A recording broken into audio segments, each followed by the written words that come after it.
Hi friends, அஸ்ஸலாமு அலைக்கும். Welcome to my channel. இன்றைக்கி நம்ம சேனலில் டேஸ்டியான க்ரீமியான கஸ்டர்ட் ரெசிபி தான் பார்க்க போகிறோம். கஸ்டர்ட் பவுடர் இல்லாமலே நல்ல சூப்பராக நம்ம இன்றைக்கி கஸ்டர்ட் ரெசிபி பார்க்கலாம். அதுக்கு முன்னாடி நம்ம சேனலை சப்ஸ்கிரைப் பண்ணாதவங்க சப்ஸ்கிரைப் பண்ணிடுங்க. பக்கத்தில் இருக்கக்கூடிய பெல்லைக்கானையும் கிளிக் பண்ணிடுங்க. இப்போ நம்ம வீடியோக்குள்ளே போகலாம்.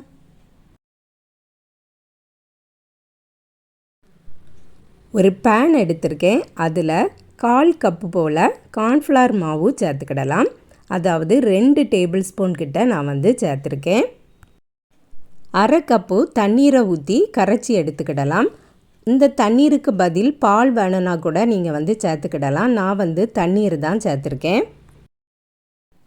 பால் சேர்க்குறதா இருந்தால் ஆறின பால் தான் சேர்க்கணும். சூடான பாலாட்டு இருந்தால் இந்த கார்ன்ஃப்ளவர் கட்டி கட்டியாட்ட ஆயிரும். கார்ன்ஃப்ளவர் நல்லா மிக்ஸ் ஆனதுக்கு அப்புறமா 1/2 லிட்டர் பால் சேர்த்துருக்கேன். இது நான் ஏற்கனவே காய்ச்சி ஆற வச்சுருந்த பாலை தான் சேர்த்துருக்கேன். இனி அடுப்பில் வச்சு காய்ச்சதுக்கு ஆரம்பிக்கலாம்.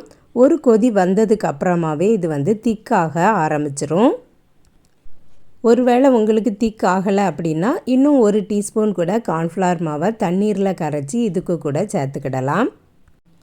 சம்டைம்ஸ் நல்ல திக்காயிட்டு அப்படின்னா எக்ஸ்ட்ரா நீங்கள் பால் வேணும்னா கூட ஆட் பண்ணிக்கிடலாம். பார்த்தாலே தெரியுது நல்ல திக்காயாச்சு. இது நம்ம கார்ன்ஃப்ளவர் மாவு மட்டும்தான் சேர்த்துருக்கோம். எந்த விதமான எசன்ஸோ கலரோ எதுவுமே சேர்க்கலை. அதனால நான் இன்றைக்கி பதாம் மிக்ஸை எடுத்திருக்கேன். கொஞ்சமாக ஊற்றி விட்டுடலாம். அப்போது நல்ல ஒரு கலரும் கிடைக்கும், லைட்டாக ஒரு மணமும் இருக்கும்.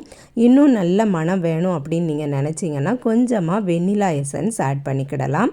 நான் அது எதுவுமே ஆட் பண்ணலை. ஸ்வீட்டுக்கு நான் சீனி எடுத்திருக்கேன். 1/2 கப்பு போல் சீனி ஆட் பண்ணிவிட்டு நல்லா மிக்ஸ் பண்ணி விட்டுக்கலாம்.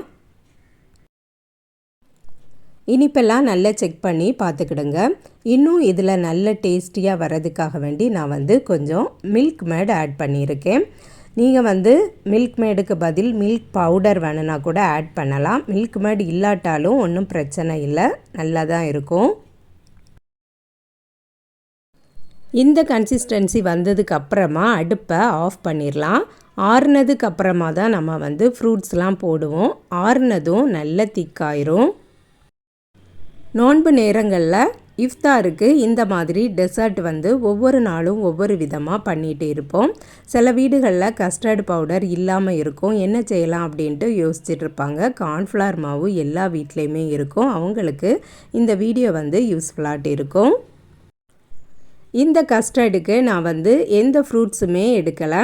டேட்ஸ் கொஞ்சம் கட் பண்ணி போட்டிருக்கேன். அதுக்கப்புறம் ஏத்தம் பழத்தையும் கட் பண்ணி சேர்த்துருக்கேன். இது என்னன்னு பார்த்தீங்கன்னா அகர் அகர் ஜெல்லி, அதையும் கட் பண்ணி சேர்த்துடலாம். இவ்வளவு தான் நான் சேர்த்துருக்க பொருள். நல்ல டேஸ்டியாகவே இருக்கும். ஈஸியாக வீட்டிலையே இருக்கக்கூடிய பொருளை வச்சு தான் நான் இன்றைக்கி கஸ்டர்ட் செய்திருக்கேன். காய்ச்சி வச்சுருந்த கஸ்டர்டும் நல்லா ஆறியாச்சு. பாருங்கள் எவ்வளவு சூப்பராக இருக்குன்னு.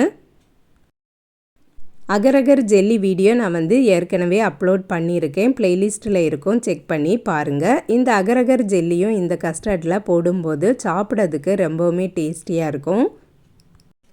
இந்த கஸ்டர்ட்லேயே எல்லா ஃப்ரூட்ஸுமே போடலாம். நான் வேண்டாம் இது இவ்வளோ போதும் அப்படிங்கிறதுக்காக வேண்டி தான் இது இவ்வளவும் சேர்த்துருக்கேன். நல்ல டேஸ்டியான கஸ்டர்ட் ரெசிபி செய்தாச்சு. கஸ்டர்ட் பவுடர் இல்லாமலே நீங்களும் ட்ரை பண்ணி பாருங்கள் ஃப்ரெண்ட்ஸ். இந்த வீடியோ பிடிச்சிருந்தால் லைக் பண்ணுங்கள், ஷேர் பண்ணுங்கள். நம்ம சேனலை இது வரைக்கும் சப்ஸ்கிரைப் பண்ணலைன்னா சப்ஸ்கிரைப் பண்ணிடுங்க. நெக்ஸ்ட் வீடியோவில் வேறு ஒரு ரெசிபியில் சந்திக்கிறேன். அஸ்ஸலாமு அலைக்கும்.